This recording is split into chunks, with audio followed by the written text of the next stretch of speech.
The Trumpet Daily program begins right now. Today's world news, what it means, where it's taking us. I bring you the one and only possible message of world peace. This is a message of hope, tremendous hope. And he said unto me, you must prophesy again. And now, the Trumpet Daily with Stephen Flurry. Hello again, everyone, and welcome back to the Trumpet Daily radio show. It's great to be with you once again on a beautiful morning here in Edmond, Oklahoma. Overcast clouds again, cooler temperatures. We could have continued with the summer educational program for another week and enjoyed this very mild weather. A few emails that came in response to yesterday's show. It says, thanks on providing another outstanding message. I look forward to the daily show every day. Another one here says, I found the Philadelphia Trumpet magazine at my dentist's office and have been involved and reading the literature ever since. I gave it to my dad, or gave the magazine to my dad, and he now is an avid reader, and he's also doing the Bible study correspondence course. He mentions that his father's doing great on the course. Another one says, excellent program today, very encouraging for those who have been in dysfunctional families and past relationships. Another one writes, we listen daily and want to thank you for speaking truth. This world is getting crazier and crazier as Satan knows his time ruling is coming to a close. It says, we live in a suburb of Portland. It's hard to hear our local city's name in the news every single day. The police's hands are tied and the city is being destroyed. The library Mr. Armstrong studied at is several blocks from where the heart of the damage has been done. However, the homeless that have occupied the building for years now deter you from entering. The stench from body odor and urine is so strong inside. It's sad to see such a nice building with history become so dilapidated. So that comes from one of our listeners in the Portland area, and she's right. The city, her city, is in the news now. It seems every day it was the subject of quite a bit of the questioning or the comments yesterday in Attorney General William Barr's hearing. We'll come to that here in just a second. Another one from the UK says, thanks for your broadcast. I think I never realized how important family is. That was in response to yesterday's show. And then one last one here from New York. It says, thank you for the wonderful segment on strong families in yesterday's Trumpet Daily. It dovetailed beautifully with my personal study on the sons of Zadok as detailed in your father's former prophet's book. It was sobering to read how much pain Absalom and Adonijah brought to their father. David was a great king, but it is clear that there are consequences for failing to correct our children. Thank you for saying it like it is, that we need strong fathers to rule justly and in the fear of God in order to raise up a great nation. So it all starts in the home, and we'll go further into that study in the next segment, as I mentioned yesterday. But first, some of the headlines. I mentioned the Barr hearing. I guess it's not really fair to call it a hearing because they didn't really get to hear Mr. Barr that much. He was interrupted so often by the Democrats who've been calling upon him to come in and to testify or to give this hearing. And at one point, the Attorney General said, this is a hearing. Aren't you supposed to hear me? We'll play a montage a little bit later of the many interruptions. The Democrats just did not want him to respond. He's pretty good with his responses. He's pretty cool under pressure. It's hard to get under his skin. So they just didn't want him to comment. And they kept interrupting him and basically giving a speech telling him how much of a horrible person he is, and then moving on without even giving him a chance to comment. First, though, I want to just mention this story in Richard's News Stack today. on the European Commission authorizing the EU to sign this trade agreement with China. And as Richard noted, it's taken a number of years, 10 years, to get this deal done. And it's not as comprehensive as some of the more recent trade deals around the world. But it is nevertheless a pretty significant step in the direction of this trade alliance between Europe and China. This Mart of Nations prophecy, it's yet another headline that really does fit perfectly with a prophecy that we just started talking about a few years ago, really. This Mart of Nations, Geopolitical Futures, has a pretty good piece that was published at Real Clear World. And they point out that the timing of this really is remarkable. And Geopolitical is asking, why? Why is this happening now? And essentially the answer to that is because Germany wants it. Germany wants this to happen. Why should Europe draw closer to China at this moment when you have the United States really singling out China with all these abuses in trade policy, and rightfully so?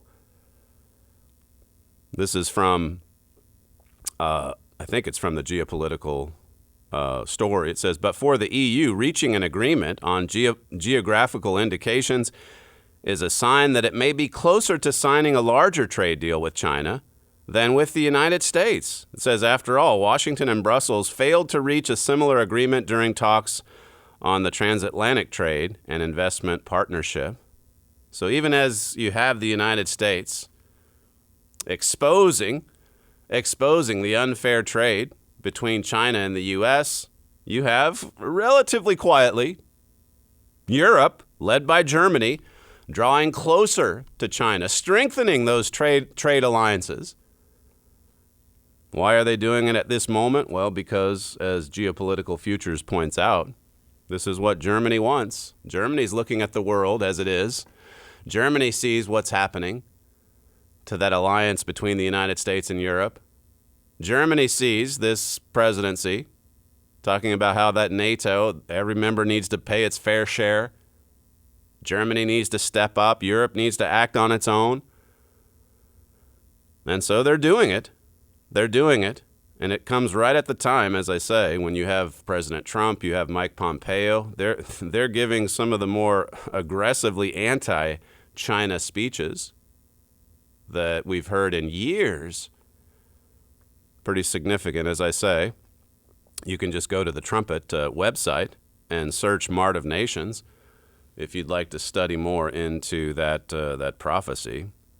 Yesterday we talked about this article from the American Mind, I think it was, about the COVID coup, how that the radical left is using this pandemic to further its political aims, to attack the President of the United States. And there's so much misinformation. Richard sent me this tweet yesterday. It asked, what percentage of the population in Great Britain have died from the coronavirus? And the average answer was up to 6.76%. People in Scotland believe about 10% of the UK has died as a result of coronavirus. What does the UK have, like 68, 69 million people? And the Scots believe 10% have died because of this pandemic. They just assume it's millions and millions dying. And it's not even close to that. The actual percentage is 0.07%. 0.07%. Why would people think it's 6%, 7%, or even 10%? Well, look at the coverage. Look at the media.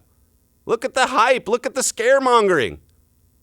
Look at the way this story has been handled by the left, the radical leftist press. Not just here in the United States, in the UK as well. You really do have to do a little bit of searching to get to the truth, to arrive at the facts. If you're just going to get a little 2-minute snippet from the nightly news, you are not going to get the truth, or you're certainly not going to get the context.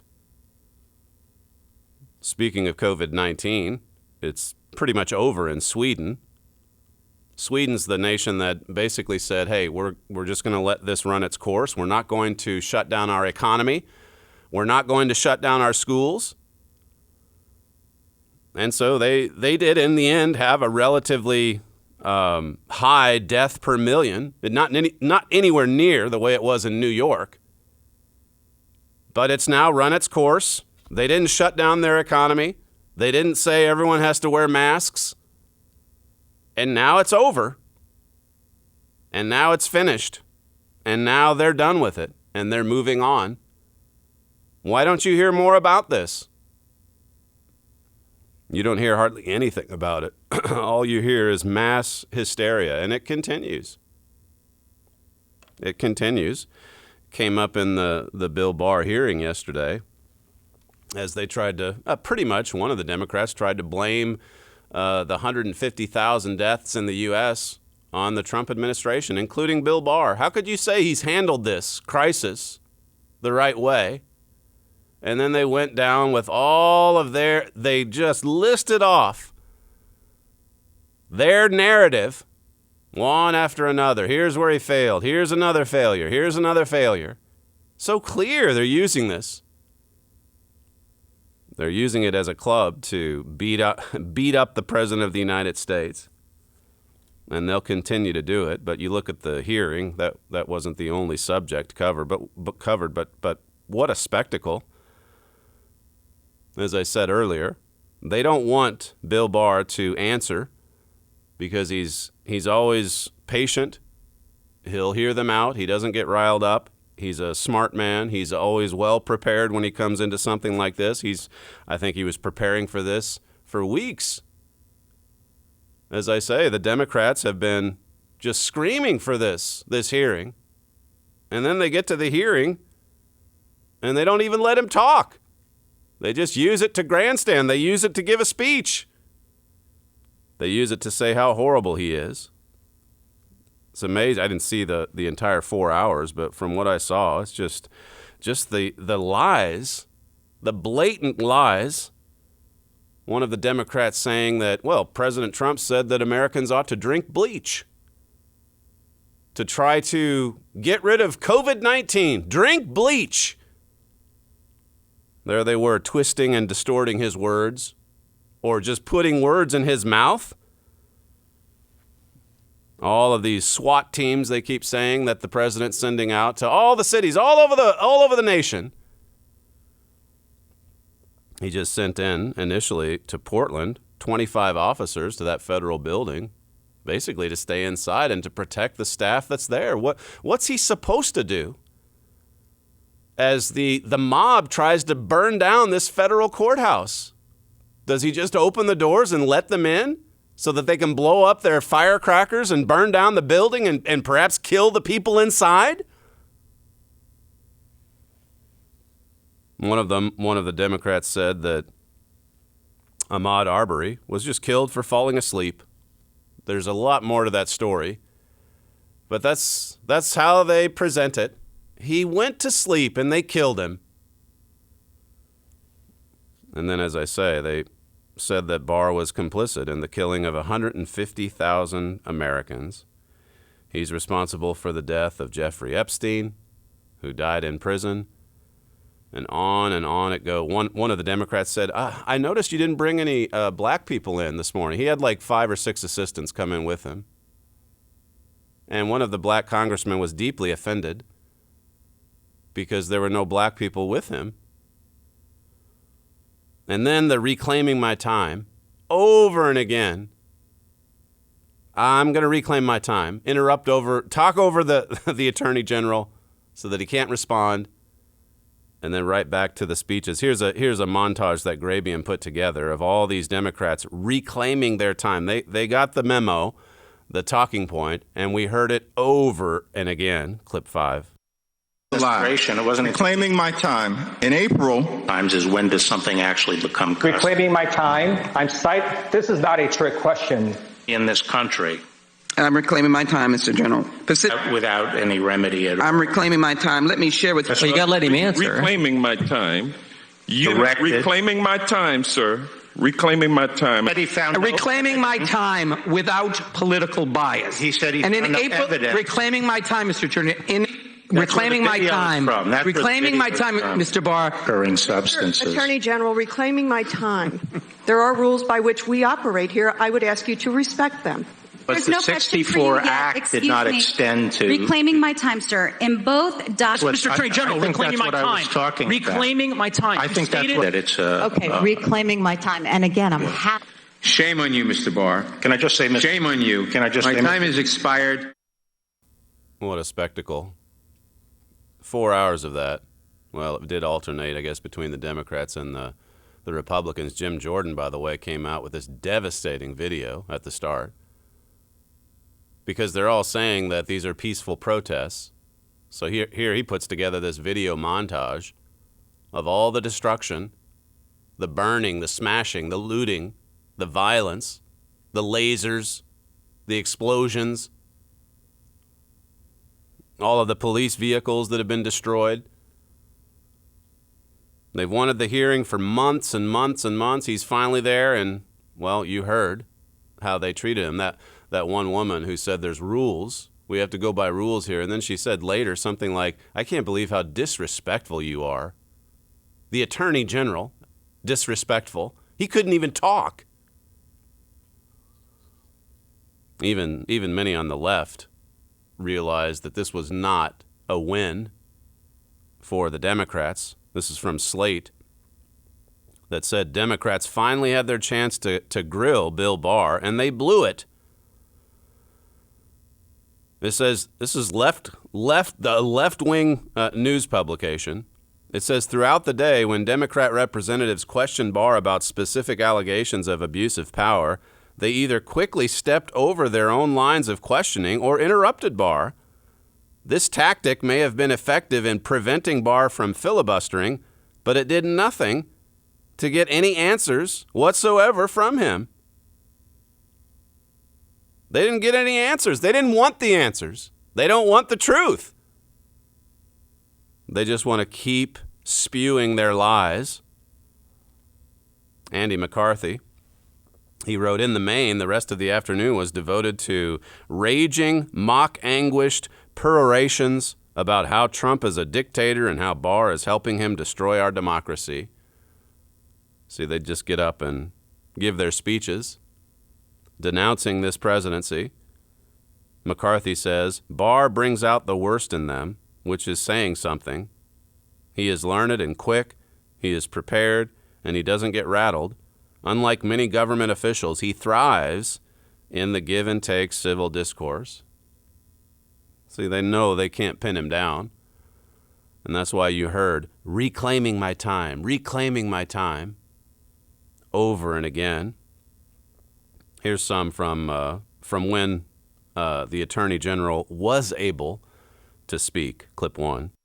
Finally, I want to address a different breakdown in the rule of law that we've witnessed over the past 2 months. In the wake of George Floyd's death, violent rioters and anarchists have hijacked legitimate protests to wreak senseless havoc and destruction on innocent victims. The current situation in Portland is a telling example. Every night for the past 2 months, a mob of hundreds of rioters have laid siege to the federal courthouse and other nearby federal property. The rioters have come equipped for fight, armed with powerful slingshots, tasers, sledgehammers, saws, knives, rifles, and explosive devices. Inside the courthouse are a relatively small number of federal law enforcement personnel charged with a defensive mission to protect the courthouse. What unfolds nightly around the courthouse cannot reasonably be called protest. It is, by any objective measure, an assault on the government of the United States. As elected officials of the federal government, every member of this committee, regardless of your political views or your feelings about the Trump administration, should condemn violence against federal officers and the destruction of federal property. You would think that all of them could agree on the fact that they should condemn this kind of activity. By any objective measure, we read this to you yesterday. It's from his opening statement, but now you hear it direct from him. It's an assault on the government of the United States. And yet Jerry Nadler, he's the one that's chairing this hearing. He says it's a myth. He says it's a myth. He said in one of his statements that these protesters, they're not mobs. These are mothers. These are mothers and veterans and mayors. Just a peaceful protest. Well, that line of thinking was pretty much destroyed if you were listening to some of the evidence put forward by the AG and by some of the Republicans. This is Jim Jordan in his Q&A with the Attorney General, clip 2. Are peaceful protests violent, Mr. Attorney General? No. Do peaceful protests destroy businesses? No. Do peaceful protests injure officers? No. Do peaceful protests attack civilians? No. Do peaceful protests burn down buildings? No. The video we played, it's hard to watch. It's really hard to watch to see that happening in our great country. But there was the start of it was almost laughable, where you have the reporter saying, as a building is burning behind him, it's not generally speaking an unruly protest. It's mostly just a protest. I mean, it's almost laughable when you have the reporter saying, I guess he's saying it's not a fire, it's just a burning building. I guess he's saying it's a peaceful burning building. That's Jim Jordan yesterday, the congressman from Ohio, who is pointing out that if this was peaceful, buildings wouldn't be going up in flames. Law enforcement officers wouldn't come under attack. There wouldn't be the looting and the smashing and the graffiti and all that. Switching back to William Barr, here's what he had to say, clip 3.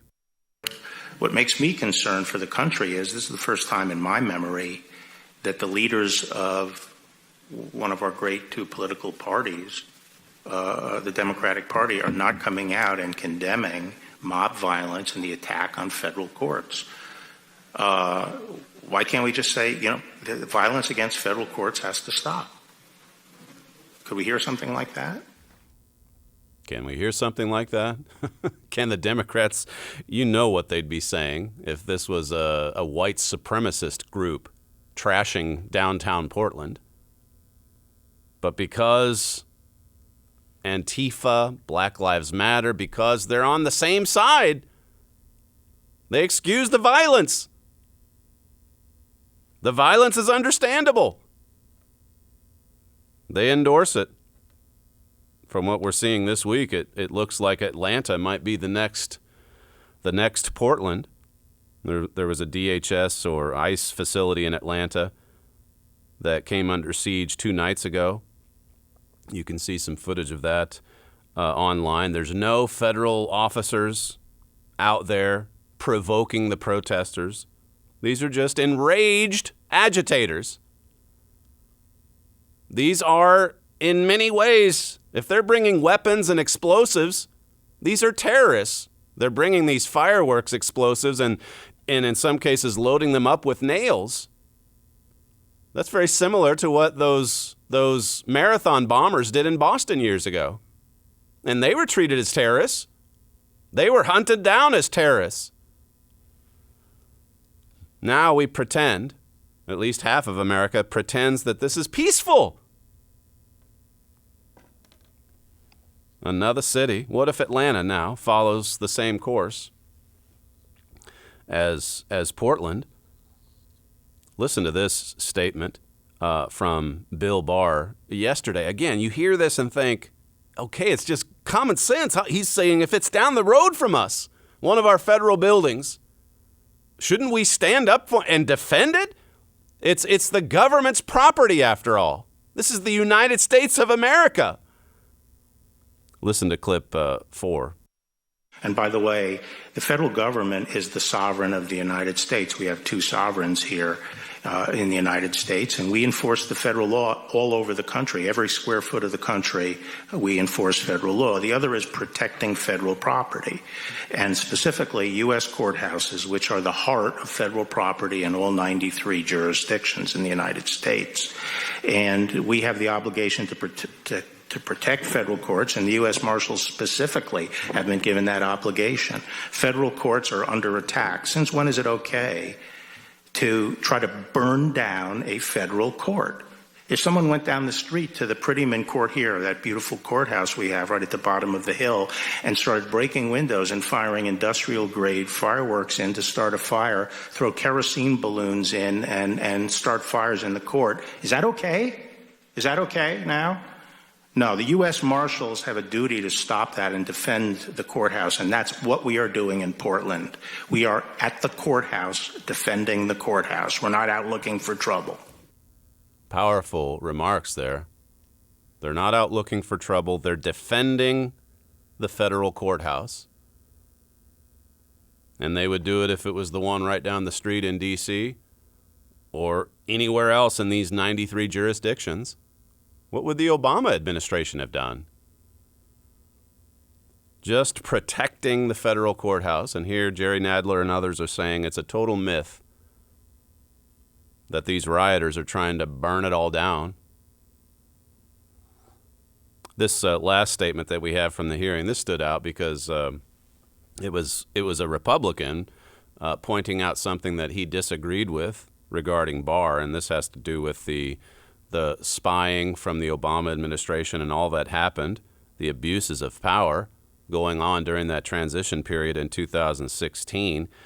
There was a point when the subject of Roger Cohen came up, or Roger Stone, I guess it was, and how that Bill Barr suggested that his sentence be reduced. And, of course, the Democrats are outraged by that because they want to see him just rot in jail for what he did. But Bill Barr knew that it was the sentence was much too long considering the crimes. But then regarding the crimes, he has also said that he felt like the prosecution against Roger Stone was justified or even righteous, as he called it. But then listen to Representative Gates from Florida bring up the Roger Stone sentencing or the crime that he committed, and then compare it to what so many others in the Obama administration got away with, at least to this point. This is clip 6. Mr. Attorney General, you've described the prosecution of Roger Stone as righteous. That's clearly something that the President and I disagree with you on. I would suggest that perhaps the prosecution of Andrew McCabe, who lied 4 times, thrice under the penalty of perjury, would be more righteous.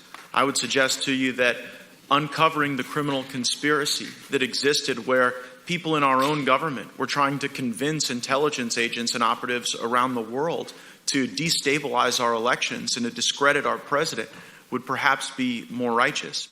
That's Representative Gates pointing out what has been to this point a 2-tiered system of justice where all of these people associated with President Trump have been persecuted and in some case put into jail.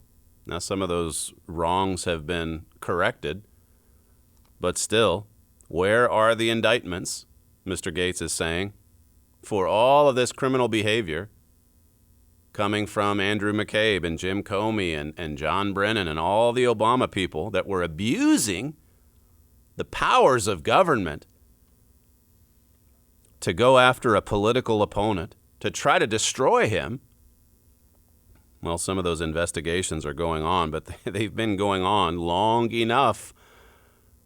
Valerie Jarrett was on Fox recently and she was asked about the Trump-Russia collusion, the investigation, the spying, and all of the revelations that we're now learning regarding the spying. And listen to how Valerie Jarrett responded to that. She of course, was President Obama's top aide in the White House. This is clip 7.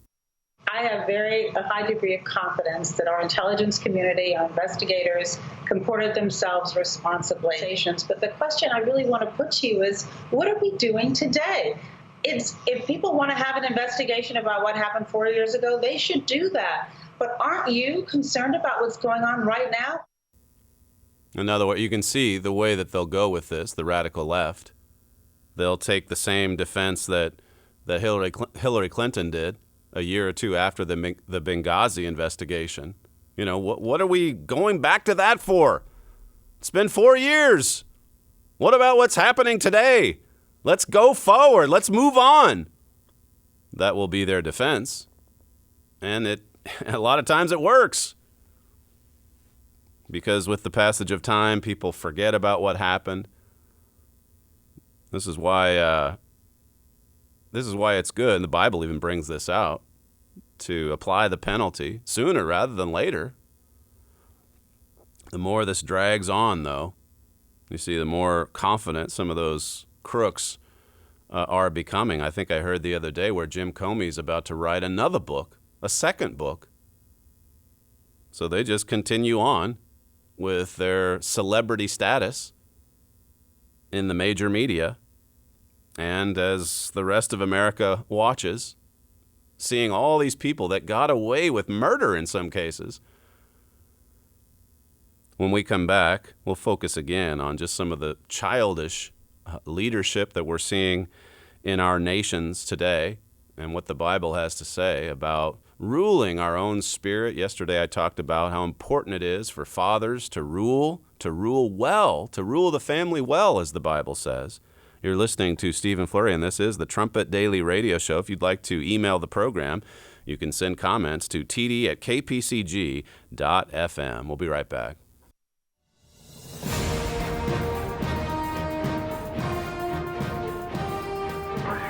This is KPCG-FM, and this is the Trumpet Daily. Do you believe the United States of America has been mainly a positive force in the world for most of its history? Do you believe that America was at one time a great nation? The United States of America was founded on many biblical principles that were incorporated into the Constitution. This lent to its success and positive influence in the world. But the America of then is not the America of today. To anyone examining the current state of America, this should be alarming. It has been a great nation in time past and is experiencing a temporary resurgence in these end times, but it will only be exactly that, temporary. Our free booklet, Great Again, will explain America's status. It will prove that God has been intimately involved in the rise and resurgence of America under President Donald Trump. It will also explain why God is saving America temporarily, how He was doing it, and what is yet to come in America. There is a spiritual dimension to America's rise and decline as a superpower. This free booklet will explain this dimension and how God will soon make America truly great again. Request your free copy of our book, Great Again, at our website, thetrumpet.com.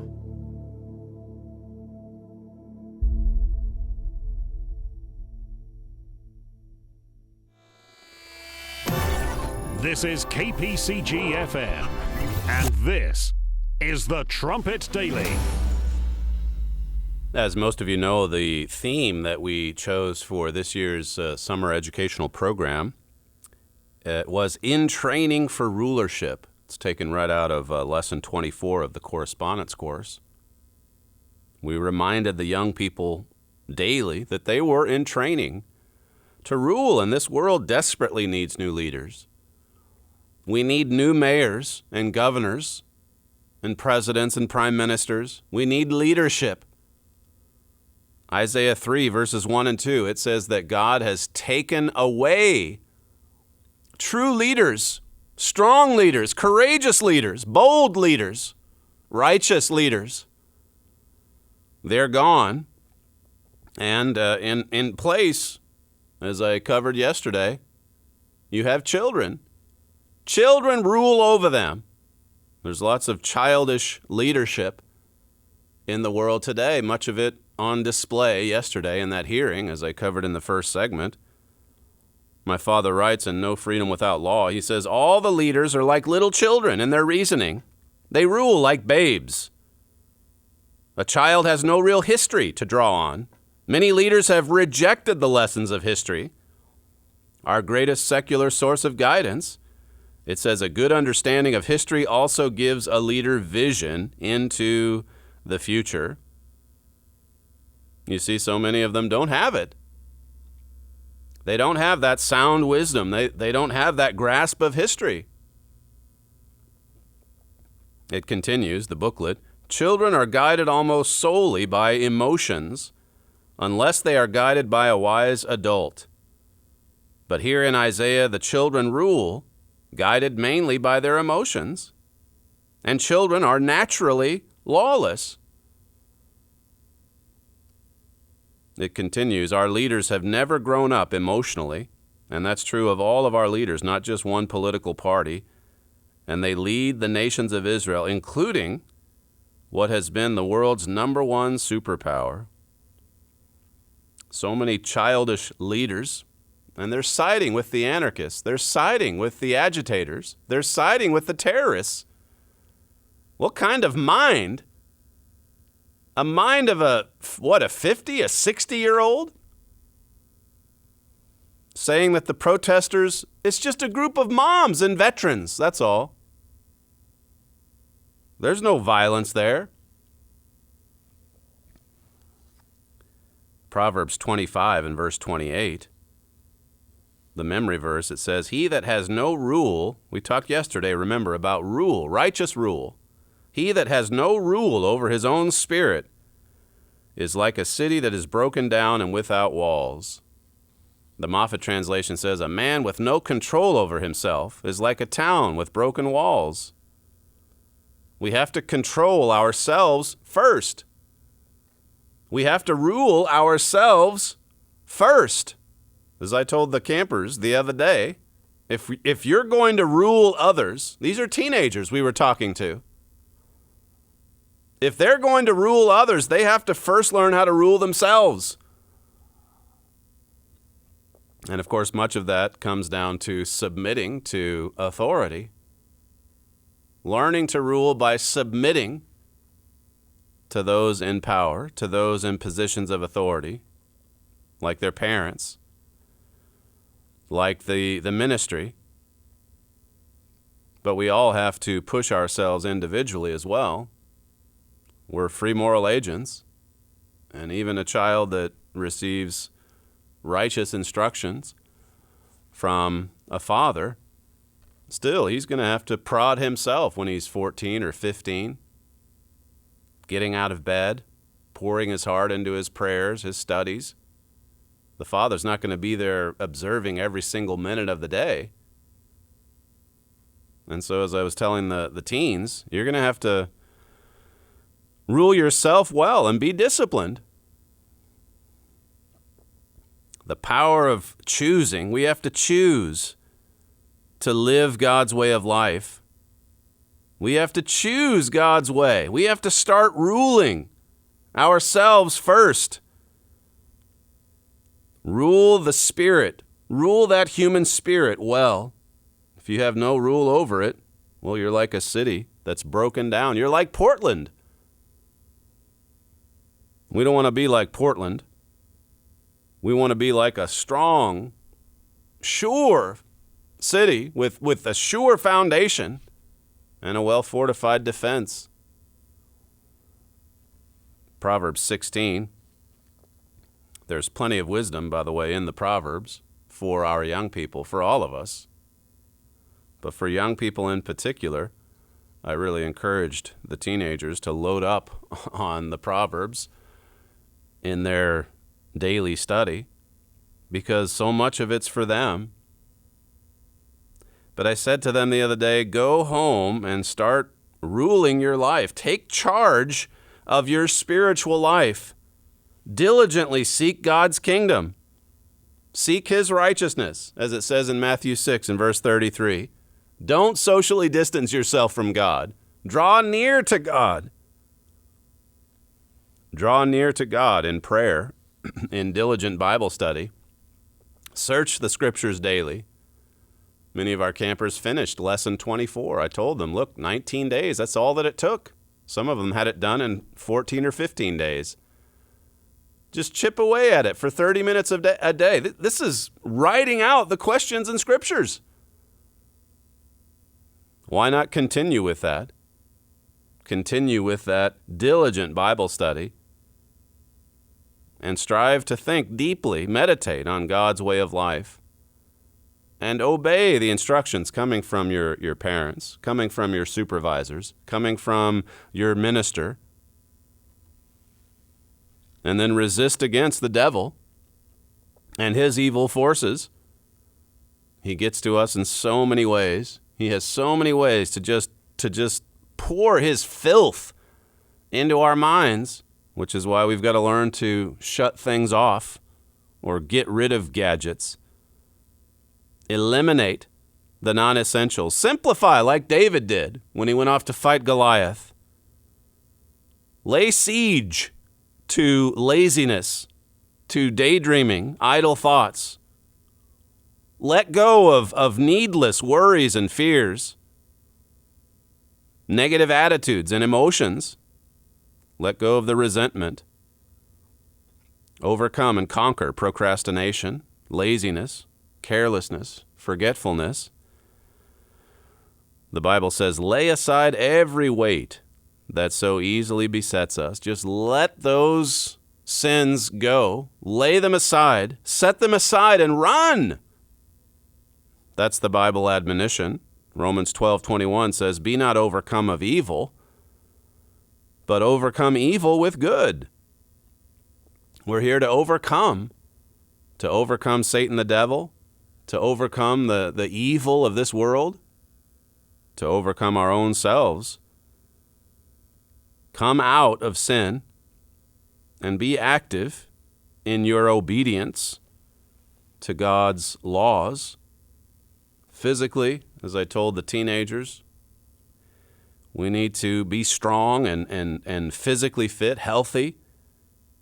And more than that, we need to be spiritually healthy. We need to toughen up mentally and spiritually. And we all need to face up to responsibility each day. We had a message during camp about not shifting the blame to others when things go wrong. Don't blame it on circumstances. Don't sit around and claim victim status. Go on the offensive. Be a victor. Charge San Juan Hill like Teddy Roosevelt did with the Rough Riders. And organize your life. I told the teens, start with your surroundings at home, your bedroom, your closet, your locker, your bags, whatever it is, your file cabinet. Pay attention to the little things. Organize your desk. And then start setting goals for life. That's the first law of success that Mr. Armstrong covers in the 7 Laws booklet. Ask God for help. Ask God to give you guidance so that you can crystallize those goals and put them on paper. Proverbs 16:3 says, commit your works unto the eternal, and your thoughts shall be established. In other words, bring God into it. Bring God into your daily activities. Bring God into your weekly plans. Bring God into your goals. And another thing to remember is to learn how to bounce back from defeat, from setbacks. There's another law of success, that is perseverance. We can learn from mistakes. We can take correction from the experts. We can get better. We can improve. The proverb says, for a just man falls 7 times and rises up again. He just keeps coming back. He keeps learning from his mistakes. This is Proverbs 16 and verse 32. Again, it says, he that is slow to anger is better than the mighty, and he that rules his spirit than he that takes a city. If you can rule your own spirit, that's where it starts, righteous rule. If you can rule your own spirit, you can do great things for God. You can do awesome things for God. If you can rule your own spirit, You can be trusted to rule others the right way. That was something I brought out yesterday. Remember, in the qualifications for a minister, God said to Timothy through Paul that, look, make sure they rule the family well. If they aren't doing that, how can they be given responsibility to rule over a congregation? They've got to start with the family. Lesson, this is in the old correspondence course, the one from Worldwide Church of God days. But it says, this life is the training ground. You must learn to rule now by learning to rule yourself and by performing your responsibilities faithfully. And you must always be under God's authority, it says, obeying his law and keeping his commandments. Learning to rule in God's kingdom begins with submission to rule. You first must learn to be ruled by Christ now before God will allow you to rule in the world tomorrow. God will never save any person he does not govern. If you are to rule the nations, you must learn to rule in harmony with God's government according to his laws, not according to your own human ideas. This is a vitally important lesson to learn for sure. Learning to rule by submitting to God's rule. This is what ruling your own spirit is all about. Having the discipline and the temperance to really serve God in your daily affairs, your daily activities. And when you do it well, like I said yesterday, that's 1 Timothy 5:17, God bestows honor upon you, a double honor, in fact. If they rule well, then they should be honored for that kind of leadership, for that kind of rulership. Listen to this proverb. This is Proverbs 12:24. It says, the hand of the diligent shall bear rule, but the slothful shall be under tribute. The hand of the diligent. If you show yourself to be diligent, productive, fruitful in serving God, God will give you responsibility. God will give you more authority. God wants for us to rule. As I said at the start, that's what this world desperately needs. Righteous rulership. That's what it's missing. Another proverb says, see you a man diligent in his business? He shall stand before kings. He shall not stand before mean men. If he's diligent in his business, God's going to make him stand right before kings.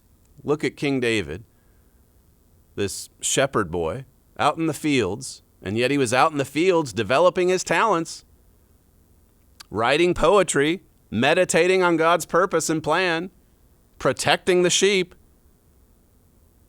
And there was just one individual, one aide of King Saul that said, hey, I know someone that might be perfect for this position, your armor bearer, to play a harp, to soothe you, to comfort you. David was out in the field. He was out in the pasture. But he was diligent. He was diligent in his business. And wouldn't you know, he stood before kings. He stood before King Saul as a teenager. God really rewarded him. God blessed him. And God will do that same thing for our young people. If they're diligent in their business, God takes note. Proverbs 11:27, it says, he that diligently seeks good procures favor, but he that seeks mischief, it shall come unto him. If you're diligently seeking good things will happen. See, this goes right against the spirit of the age today. That message that the radical left is out there proclaiming, that you're in a difficult situation because of some other person, because of some other race, because of something your forefathers did or didn't do. God rewards those who are diligent in their business. And those opportunities, by the way, there are more of them when you just look at it nation by nation. This, as I've said so many times, this is why millions of people each year are trying to get into the United States, the land of opportunity. And yet look at how many are just miserable as they hold dear to their victim status. I'm a victim. Everyone's against me. And you listen to them talk. You watch how they behave. What a miserable life they're setting themselves up for. In the Chronicles booklet, this is another booklet by my father, it says, we are going to rule from that special throne here on the earth, from where the government of God will emanate through the millennium for all of humanity. This is talking about the throne of David. God's throne that's to be established on this earth. Satan's time is about up. God's going to remove Satan from the throne of this earth and establish his kingdom over all the earth. This booklet says God is preparing his people to teach the entire world the key of David message. That's why we're called out of season. As you understand this message, you have to say, I'm going to have to grow beyond where I am in order to do this job.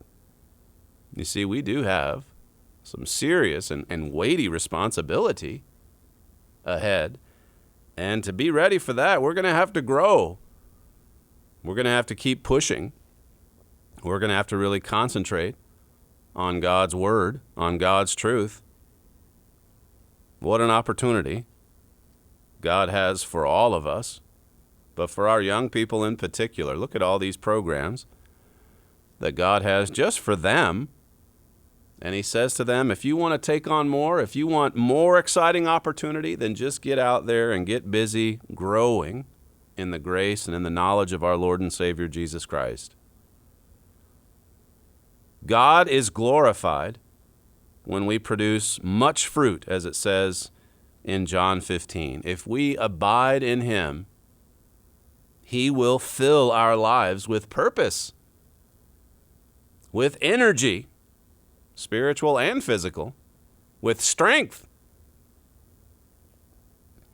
God created in us this desire to grow, this desire to achieve, this desire to succeed. And you look around at his creation and you see that growth is a principle that, well, it's everywhere. Everywhere. It's raining right now. And so there's going to be growth to come from that. It's raining here in Oklahoma, I mean. There's going to be growth because of it. And you mix in the sunlight and a farmer, of course, out taking care of his, whatever it is he's planted. You see the principle of growth in the animal kingdom. You certainly see it in human beings. Life is an active, ongoing process. And we've got to be constantly striving to grow spiritually, mentally, physically in the right way, that is. Growth and development. Whenever we fail to grow in character, well, what sets in? Emptiness, futility, failure, misery, all those things. That's why it's important, as I said earlier, to write down those daily goals and to pursue those goals. That takes action. That takes action. For so many of us, there's plenty of good intentions, but we break down with respect to acting on this truth. One of the very first instructions that God gave to Adam and Eve was to dress and to keep the garden. Dress it up, improve it, maintain it, make it beautiful, work hard, bring forth fruit. Well, I'll leave it to you to study further into John 15. That's a wonderful passage about growth and how we bring glory to God. You're listening to Stephen Flurry, and this is the Trumpet Daily Radio Show. If you'd like to email the program, you can send comments to td@kpcg.fm. We thank you for joining us on today's show, and we'll see you tomorrow.